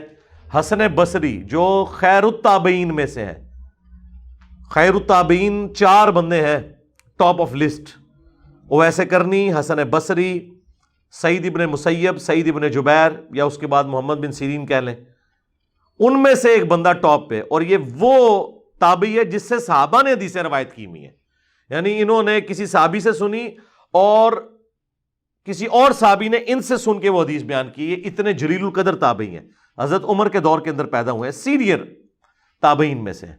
وہ بھی اگر تدلیس کریں ان کی روایت ریجیکٹڈ ہے, کیونکہ قرآن کے خلاف ہے. وَإِنَّكَ لَعَلَىٰ خُلُقٍ عَظِيمٍ, نبی علیہ السلام اخلاق کے بلند ترین درجے کے اوپر فائز ہیں. اور بخاری مسلم میں حدیث ہے, نبی صلی اللہ علیہ وآلہ وسلم میں کنواری لڑکیوں سے زیادہ شرم و حیا تھی. اور نبی علیہ السلام کے چہرہ مبارک کے آثار سے ہم اندازہ لگا لیتے تھے کسی بات کو اگر آپ برا منا جائیں, یعنی آپ اپنے ایکسپریشنز کو چھپا بھی نہیں سکتے تھے. اتنا یعنی نبی علیہ السلام کا جو کریکٹر تھا وہ لوگوں کے سامنے تھا واضح طور پر. تو جس میں کنواری لڑکیوں سے زیادہ شرم و حیا ہو وہ یہ بات کر سکتا ہے جو مسند احمد میں لکھی ہوئی ہے؟ کبھی بھی نہیں کر سکتا. لہذا تدلیس اس حوالے سے ایک بہت بڑی آزمائش ہے, عربی والا فتنہ, کہ جب تک اس ایشو کو آپ ریزالو نہیں کریں گے امت کے لیے مصیبت کھڑی ہو جائے گی. تو یہ چند کریٹیکل مثالوں میں سے ایک ہے جو میں نے کئی ایک لیکچرز کے اندر بیان کی ہیں کہ امام مسلم نے جو یہ رول لکھا کہ مدلس کی عن والی روایت سماع کی تصریح کے بغیر ضعیف تصور ہوگی, اس کے بغیر چارہ ہی کوئی نہیں. اور یہ بھی یاد رکھیے گا, مدلس کی عن والی روایت سماع کی تصریح کے بغیر جب ضعیف تصور ہوگی تو اس کی ہر روایت کے لیے الگ الگ سماع کی تصریح چاہیے. یہ نہیں ہے کہ ایک روایت میں وہ سماع کی تصریح کر دیتا ہے پھر اسی راوی سے ایک اور حدیث بیان کرتا ہے جو بالکل الگ ہے اور وہ عن سے کرتا ہے, اور آپ یہ کہیں گے جی چونکہ یہ کر دی ہوئی ہے وہ بھی قبول ہوگی. نہ, کیسے ہو سکتا ہے؟ پھر وہ عن کر رہا ہے, اس کی سماع کی تصریح بھی تلاش کرنی ہوگی. یہی وہ چیز ہے جو اس دن کچھ بھائی آئے ہوئے تھے, ان میں سے کچھ غالی شیعہ بھی تھے اور کچھ متاثرین بھی تھے, تو وہ یہی بحث میرے ساتھ کر رہے تھے. تو مجھے پھر پوری بات سمجھانی پڑی کہ یار پہلے علم حدیث حاصل کرو اور کوشچن کرو اور خاموش ہو جاؤ. اس طرح دنیا میں کام نہیں چل سکتا. یہ کیسے ہو سکتا ہے؟ یہ تو حضرت موسیٰ علیہ السلام کے ساتھ حضرت خضر نے نہیں کیا. سورۃ الکہف میں 3 چانس دیے اور ہر دفعہ کہہ کے ہون بولے نا تے کام ختم, تیرے میرے راستے جدا, کہا تھا نا, تو بدتمیزی کی تھی. کیونکہ استاد اور شاگرد کا رشتہ اسی طریقے سے ہوتا ہے. دنیا میں بھی سیوک سینس یہی ہے کہ آپ ٹیچر سے جب سوال کرتے ہیں تو ٹیچر نے آپ کا سوال سمجھ لیا, آپ تو ابھی بالکل انیشیل سٹیج کے اوپر ہیں, آپ کو پتہ ہی نہیں علم حدیث کا, تو تسلی سے آپ کی بات سنیں گے, اس کے بعد جواب دیں گے, آپ نے بولنا نہیں. کیونکہ جب میں 99 پہ پہنچوں اور آپ آگے مجھے کاٹ لیں پھر میں 0 پہ آ جاؤں گا, پھر مجھے پوری تمہید بنانی پڑے گی. کیونکہ ایک بات سٹارٹ ہوتی ہے اور اینڈ ہوتی ہے, بیچ میں آگے کوئی لچ تلے پھر وہ پورا ٹیمپو ٹوٹ جاتا ہے, جو پہلے سمجھایا ہوتا ہے پھر دوبارہ سمجھانا پڑتا ہے. تو اصول یہی ہے. اس لیے میں نے انہیں 4 دفعہ چانس دیے. حضرت خضر علیہ السلام نے تو 3 چانس دیے تھے حضرت موسیٰ کو, میں نے 4 دیے. پھر میں نے انہیں کہا تھا کہ بھائی اگر اس طرح کرو گے پھر میں آپ کو یہاں سے نکال دوں گا. یہ نہیں کہ کوئی دھکے ماروں گا, ظاہر ہے اس سے پہلے انہیں سموسے چائے کھلا چکے ہیں, سارا کچھ ہو چکا ہے. اب میں نے سوچا اس سے بہتر جملہ بولوں, اگرچہ یہ میری اپنی اختراع ہوگی, دنیا میں تو یہ نہیں چلتا, دنیا میں تو ٹیچر ہی اسٹوڈنٹ کو نکالتا ہے. لیکن چونکہ یہاں پہ آپ کو جھوٹے اخلاقیات پڑھائے گئے ہیں تو اس کا حل یہ ہے کہ میں اندر سے اگر کوئی ایسا معاملہ ہوگا تو میں اسے کہوں گا بھائی اب اگر آپ بولے تو میں اٹھ کے باہر چلا جاؤں گا. ہاں ایک کر رہا میں غلط ہوں ویسے, لیکن تواڈے جھوٹے اخلاقیات دی تکمیل واسطے کراں گا. جو آپ نے جھوٹے اخلاقیات گھڑے ہوئے ہیں, سچے اخلاقیات تو یہی ہیں دنیا میں. ٹیچر اسٹوڈنٹ کو نکالتا ہے جب وہ مس بہیو کرے. سیکھنے بیٹھے اور مفت سکھا رہے ہیں, تمہارا ٹیچر تو لے کے سکھاتا ہے نا, میں تمہیں کھلا کے سکھاتا ہوں. میری طرح کا پھر بھی نہیں وہ ہو سکتا, لیکن پھر بھی آخری حال یہ ہے کہ میں کہوں گا جناب ویسے تو قرآن نے تو حکم دیا وَإِذَا خَاطَبَهُمُ الْجَاهِلُونَ قَالُوا سَلَامًا, اگر جاہل سے تمہارا واسطہ پڑے تو ان کو پائی اپنی راہ لے تے مینوں اپنی راہ لین دے, دور ہی سلام, نیڑے بھی نہ بیٹھ دے انہوں. ہم تو کہہ رہے ہیں نا آپ کو نکالیں گے یا خود نکل جائیں گے. قرآن تو کہتا ہے کہ انہیں دور سے ہی کہو بھائی سلام, فارغ ہے, نیڑے بھی نہ لگی میرے, بارو باری. تو یہ غیر اخلاقی تعلیم ہے جو قرآن سکھا رہا ہے. مجھے نہیں سمجھ آتا کہ ہمارے جاہل اسٹوڈنٹ اس قسم کے جو جی علی بھائی سے اختلاف ہے, یار کوئی تو شوق ہے اختلاف کرنے کا, وہ کوئی گل ہوئے تو اختلاف کرو نا. پہلے سیکھیں کہ کیا سویلائز دنیا کے اندر ہوتا ہے, اسلام کے اخلاقیات کیا ہیں. آپ کے اخلاقیات تو یہ ہیں کہ ایک بندہ اگر دروازے پہ آگے کھڑا ہو گیا ہے تو آپ اسے یہ نہیں کہہ سکتے کہ میں آپ سے نہیں ملنا چاہتا, آپ واپس چلے جائیں. کہ کتنا بدتمیز ہے, بوئے دے آیا بندہ واپس کر دیا. اسلام اس سے بھی آگے بد اخلاقی آپ کو سکھاتا ہے جو آج کی اس سو کالڈ دنیا میں آپ کو بد اخلاقی بتائی گئی ہے کہ آپ جواب دینے کے بھی پابند نہیں ہیں. اسلام کہتا ہے 3 بار کھٹکھٹایا, جواب ملے تو ٹھیک, جواب نہ ملے واپس چلے جاؤ اور اس بات کا برا بھی نہ مانو. یعنی میں پابند نہیں ہوں کہ میرے دروازے پہ آ کے کوئی دستک دے رہا ہے میں اسے جواب بھی دوں. کتنی بد اخلاقی ہے. آپ تو کہنے یار ایک بوئے تے آیا یار چل جھوٹی موٹھی انہوں طریقے نال ہی کہہ دے. یہ ہماری دنیا ہے. جس طرح ہماری دنیا میں اخلاقیات یہ ہیں کہ نبی الاسلام اس طرح بولتے تھے جس طرح طارق جمیل صاحب بولتے ہیں یا غامدی صاحب, ہاں, لیکن نبی الاسلام اس طرح نہیں بولتے تھے. صحیح مسلم اٹھا کے دیکھیں 2005 نمبر حدیث ہے کہ نبی الاسلام جب ممبر پر چڑھتے, ایک تو آپ کا خطبہ کھڑے ہو کے ہوتا تھا, کھڑے ہو کے بندہ ویسے ہی پرجوش ہوتا ہے, تو آپ علیہ السلام کی آواز بلند ہو جاتی, غصے میں اضافہ ہو جاتا, آنکھیں سرخ ہو جاتی. 3 جملے جابر بن عبداللہ نے بیان کیے ہر خطبے کے اندر, جیسے کوئی جرنیل اپنی فوج کو تیار کر رہا ہو, میدان جنگ کے لیے نہیں, آخرت کا خوف دلانے کے لیے. آخرت کا خوف دلانے کے لیے یہ نہیں کہا جاتا کہ بھائی مرنے سے پہلے تیاری کر لیں, اللہ تعالیٰ آپ سے پوچھے گا. نہیں نہیں نہیں, آخرت کا جب خوف آپ نے دلانا ہے تو پھر اس سٹائل میں دلانا ہے جس طرح ڈاکٹر سرار صاحب دلایا کرتے تھے. ہاں, اس سٹائل میں نہیں کہ جو یہ اس طرح کا سٹائل ہے, کیونکہ وہ تذکیر تو ہوتی نہیں اس طریقے سے. پھر تو آپ کو نبی الاسلام کے اخلاقیات بھی غلط بتائے گئے. ہاں, آپس میں جب آپ بیٹھے ہوئے کھانے پینے کی ٹیبل کے اوپر یا ویسے گپ شپ میں, اس میں تو ظاہر ہے بالکل ڈفرینٹ معاملہ ہوگا.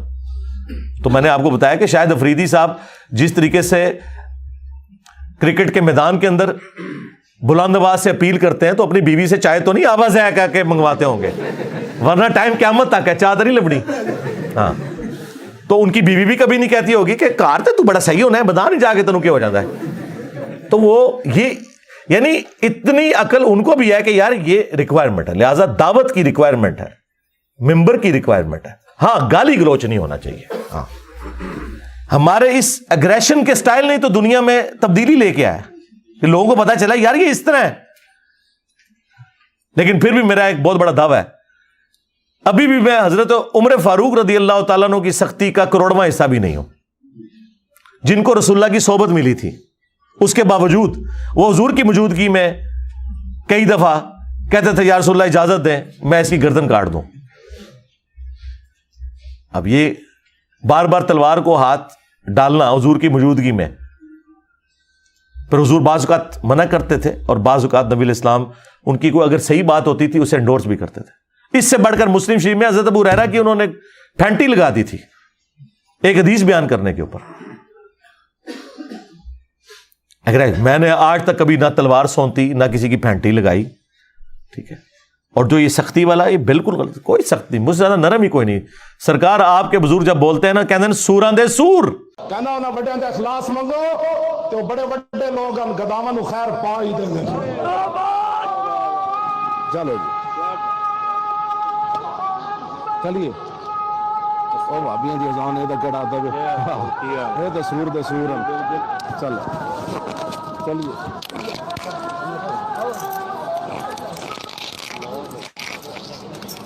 ہاں, آپ کے بزرگ جب بولتے ہیں تو اسام الارمین میں لکھتے ہیں کہ تمام دیوبندی مرتد اور ان کے علماء کے کفر میں شک کرنے والا بھی کافر. ہاں جی, آپ کے جب دیوبندی بزرگ المحنت لکھتے ہیں تو وہ سیدھا سیدھا فتویٰ لگاتے ہیں. احمد بریلوی ان کی جماعت کو کہتے ہیں شیطانی لشکر, جس طرح انبیاء پہ حملہ آور ہوتے تھے یہ علماء دیوبند رضی اللہ عنہم پہ حملہ آور ہوئے. تو مجھے بتاؤ میرے جیسا کوئی نرم ہے جسے سب لوگ قادیانی کہیں, کبھی کہیں یہ کافر ہے, کبھی کہیں دجال سے بڑا فتنہ, کبھی گالی گلوچ کریں, اور میں صرف ان سے علمی اختلاف کروں؟ آپ جو مرضی کر لیں, جو آپ کے فرقوں کے ساتھ نقصان ہوا ہے وہ تو آپ کے بزرگوں کی تعلیمات کی وجہ سے ہوا ہے نا. میں نے تو نہیں, مطلب المحند یا اسام الارمین میں نے کسی غار یا کنویں سے تو نکال کے پبلک میں آگ نہیں نہ لگائی, یہ تو آپ پرنٹ کر رہے تھے نا, یہ تو آپ کی اپنی کتابیں تھیں. آج آپ انہیں آگ لگا دیں اور اعلان برات کر دیں, میں اپنی ویڈیوز بھی ڈیلیٹ کر دوں گا, لے قیامت تک کے لیے آفر ہے. لیکن مننا دے ساڑھے بزرگوں نے غلط کام پایا. ہاں, میں نے نہیں اعلیٰ حضرت سے کہا کہ احکام شریعت میں لکھیں کہ جو وہابی ہیں, دیوبندی, اہل حدیث, شیعہ اور ایون قادیانی کافروں کو بیچ میں ڈال کے کہہ رہے ہیں یہ 1,00,000 دفعہ بھی اللہ کا نام لیں ذبیحہ مردار رہے گا اور یہود و نصارہ کا ذبیحہ جو ہے وہ حلال ہے. یعنی انہوں نے ان کو قادیانیوں کے ساتھ اور یہود و نصارہ سے بھی بدتر کہہ دیا. قادیانیوں کے صف میں تو وہ شمار کر کے گئے ہیں آپ کو. اچھا انہوں نے لگتا ہے اتو ہی عادت پئی ہے. انہوں نے اعلیٰ حضرت نے قادیانیاں اور کیا بدتر تھے منو انہوں نے وہی گال کرنی شروع کر دی تھی. یہ اپنے بزرگوں کو یہ کچھ سیکھا جائے. میرا دعویٰ ہے کہ جن ٹاپکس پہ میں بول رہا ہوں مجھ سے زیادہ نرم بندہ ہی کوئی نہیں ہے پلانٹ ارتھ کے اوپر ان ٹاپکس پہ بولنے والا. کہ اینڈ پہ میں آپ کو کہوں کہ چندے انہیں دو, نمازیں ان کے پیچھے پڑھو, علیحدگی نہیں اختیار کرنی, گالی گلوچ نہیں کرنا, صرف علمی اختلاف کرنا ہے. اور اپنی بھی کوئی چندہ بک نہیں بنائی کہ چلو ان کا چندہ ادھر گھیر کے لے آؤں, نہ ایسا بھی کوئی نہیں ہے. تو ہمسا ہو تو سامنے آئے. تو یہ ساری چیزیں میں اس لیے سمجھا رہا ہوں تاکہ آپ کو اوور آل پوری پکچر کلیئر ہو کہ بڑی ذمہ داری کے ساتھ یہ پلیٹ فارم اپنی دعوت حق جو رسول اللہ کی دعوت حق ہے صلی اللہ علیہ وآلہ وسلم وہ پبلک تک پہنچا رہا ہے. تو یہ جو اصول محدثین ہیں یہ میرے اپنے گھڑے ہوئے نہیں ہیں بلکہ یہ محدثین کے ہاں پائے جاتے ہیں.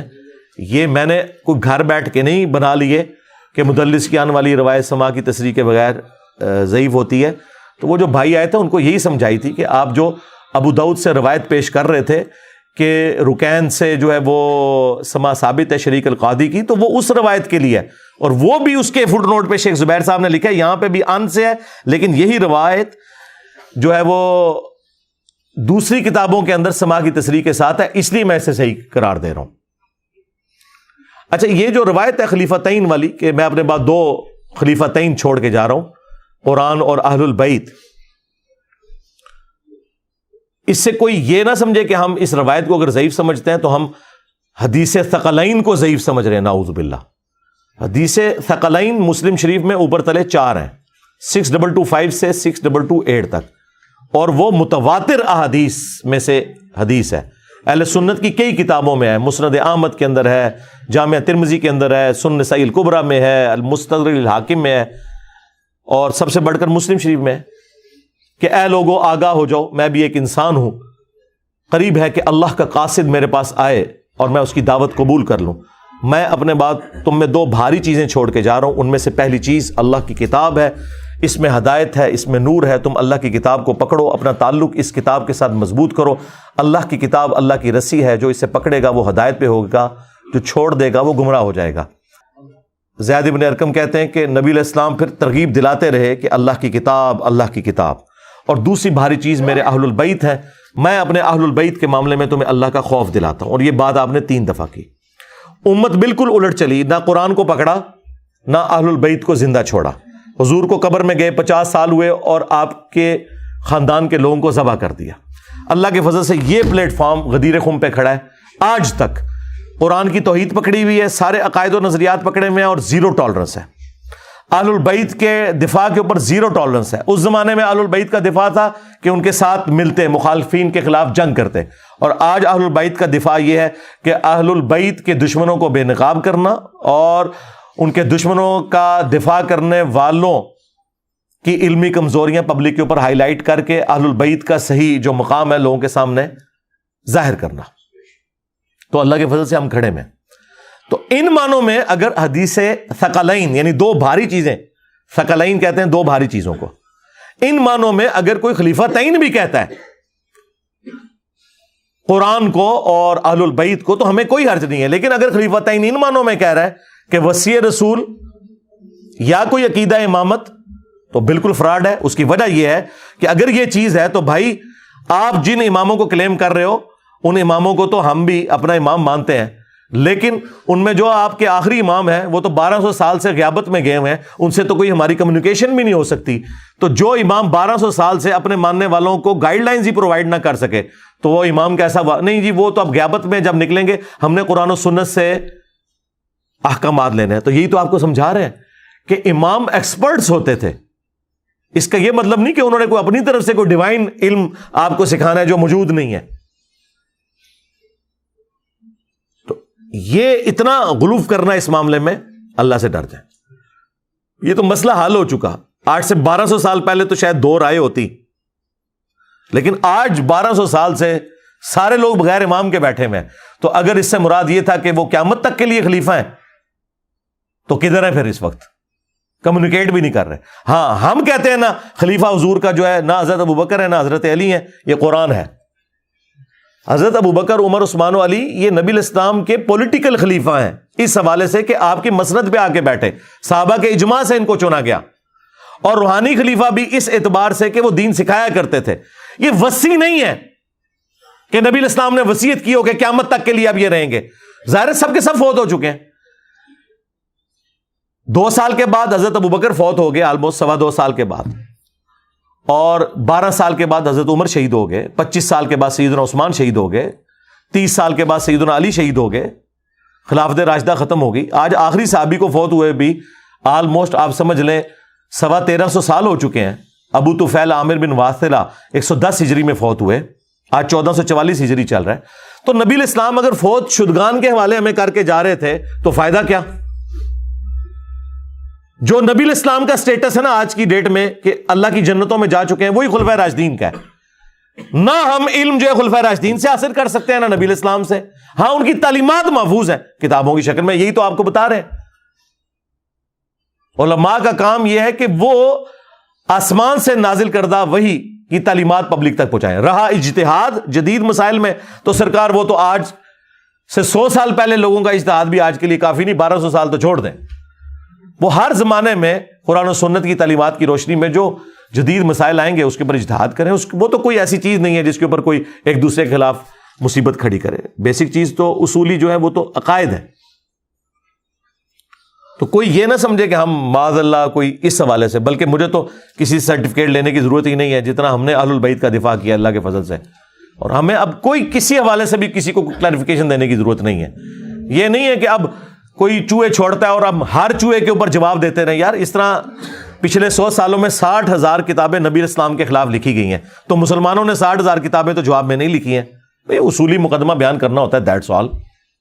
جب ایک بندے کا کریکٹر آپ کے سامنے آ گیا، اس کے عقائد و نظریات سامنے آ گئے، اب اس کے ساتھ کوئی منسوخ کوئی چیزیں بیان کرتا ہے تو وہ اس کا وبال آپ انہی پہ ہی ڈالیں، وہ ایسے ہوتا نہیں ہے۔ اگلے دن ہمارے لائیو سیشن میں ایک بھائی آئے، پڑھے لکھے بھائی، باہر کے ملک میں گئے ہوئے ہیں، اور کہتے ہیں جی علی بھائی پہلے کہتے تھے کہ جی علماء جو ہیں وہ لکھ کے دے دیں، اور آج علی بھائی کہہ رہے ہیں جی ویڈیو بنا کے دیں۔ میں نے کہا تم ہمارے مخالفین سے سن کے ہمارے اوپر چڑھ دوڑے ہو، میری کس ویڈیو میں یہ ہے کہ ویڈیو نہ بنائے اور صرف لکھ کے دیں؟ میں نے پہلی دفعہ جب اناؤنسمنٹ کی تھی انجینئر محمد علی مرزا اسٹوڈنٹ کی عدالت میں، آج آلموسٹ 10 مہینے ہونے والے ہیں اس ویڈیو کو اپلوڈ ہوئے، کھول کے دیکھ لو، اس میں نے کہا کہ ویڈیو بنا کے لائیں۔ چونکہ وہ مخالف سے سن لیا تو کہا ہاں اس نے کیتا ہے انجینئر نے، منو بھی پوچھو نا مر گیا۔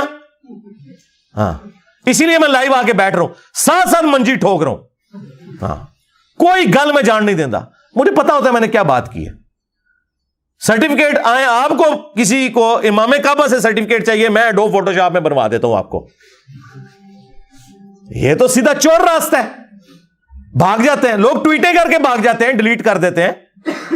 آپ نے دیکھا نہیں ہے کہ یہ پی ٹی آئی کے ماننے والے کتنی وہ بدماشانہ قسم کی ٹویٹس کرتے ہیں، جب بعد میں دھمکی آتی فوراً ڈیلیٹ کر دیتے ہیں، اور وہ تو کوئی بھی بھاگ جاتا ہے لکھی ہوئی چیز سے، لیکن ویڈیو سے کوئی نہیں بھاگ سکتا۔ اینڈ پہ وہ یہ صرف کہتا ہے کہ میری بات کو سیاق و سباق سے ہٹا کے کہا گیا، تو لوگ لعنت بھیجتے ہیں، چوٹیا ہے تو یہی گل کی سی۔ ہاں اسی واسطے ویڈیو بنواؤ اپنے وڈیاں کولوں کہ اس کی جیت ہماری جیت، اس کی ہار ہماری ہار، تاکہ قیامت تک پھر کوئی اور مولوی نہ جمے جڑا یہ کہے کہ میں وڈا عالم دین ہاں تے او تے سارے جاہل سن، میرے نہ لا کے گل کر۔ اور یہ بھی آپ کی ڈیمانڈ پہ ہے۔ مجھے کیا حاجت ہے کہ یار یہ گلی محلے کے لوگ جن کی کوئی عزت نہیں ہے ان کے ساتھ میں بیٹھ کے بات کروں؟ مولویوں کی بے عزتی کے اوپر تو اجماع امت ہو چکا ہے نا۔ ہاں بالکل، ہر فرقہ دوسرے کے مولویوں کے بارے میں کیا کہتا ہے، اوور آل اس کمیونٹی کے بارے میں کیا سمجھتا ہے؟ تو مجھے ضرورت ہے ان کے ساتھ بیٹھنے کی۔ اور دوسرا شکر کرو میں تمہارے قابو آیا ہوں، تم کہتے ہو کہ ایک دفعہ سامنے بٹھا دو، تو شکر کرو میں قابو آیا ہوں، میں نے تو آپ لوگوں کے سامنے یہ بات کر دی ہوئی ہے کہ ویڈیو بناؤ لیکن یہ جملہ بولیں کہ اس کی جیت ہماری جیت، اس کی ہار ہماری ہار۔ ہاں تاکہ کوئی کل کو کلیم نہ کرے تم تو لاکھوں میں ہو، میں کس کس کے ساتھ بات کروں گا، مجھے تو عمر نو بھی مل جائے تو تب بھی میں یہ سارا کام نہیں کر سکتا۔ ایک کو مٹی پلیت کروں گا، دوسرا نکل آئے گا انہوں تو پتہ ہی کچھ نہیں سی، میرے نال گل کر، سمجھ آئی؟ اور پھر سب سے بڑی بات، ہمارے صحابہ کرام پہ جب برا وقت آیا تو ہمارے نبی جو کہ لیڈر تھے، انہوں نے فرنٹ سے نہیں لیڈ کیا۔ غزوہ حنین کے موقع پر بخاری مسلم میں آیا